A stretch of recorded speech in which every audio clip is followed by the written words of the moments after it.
can eat. Teenage mothers. Do you find that there is an incidence of young girls becoming pregnant? Yes, we have a high rate of that too. At about what age? Well, I used to say age 14, but I think I'm having to back up and say age 12. Because the poor are shortchanged on education, it may take 2 years to get testing for a child with learning problems. And the Perry Homes schools have reading levels among the lowest in the city. Because Perry Homes was planned on a minimum budget, there are few places for children to play. Because of the same kind of planning, Perry Homes has no doctor, no dentist, no pharmacy. Nearby there is a well baby clinic, but no sick baby clinic.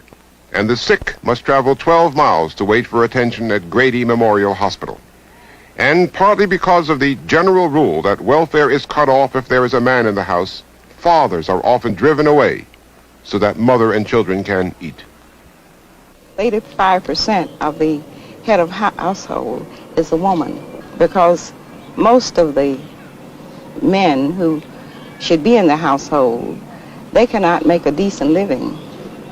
And of course it is better to know that a child will be fed 12 months out of the year than 3 months, which you do in the summer when construction work you can make a decent living.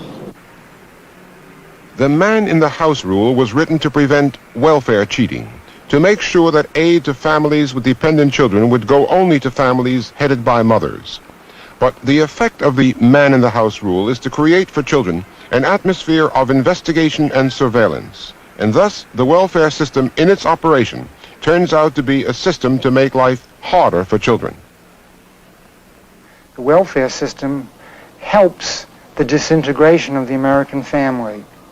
It offers money to families if the fathers will leave them and stay away, in that sense undoing the very stability of the family and taking away one of the two parents that children, of course, need. And what I have seen, I'm afraid to say, all over the country is that the legal system works against the best kind of home for these children.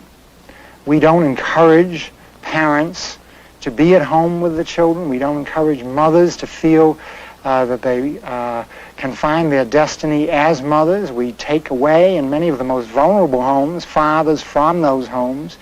We herd foster children together in institutions rather than trying to find decent homes for them. We don't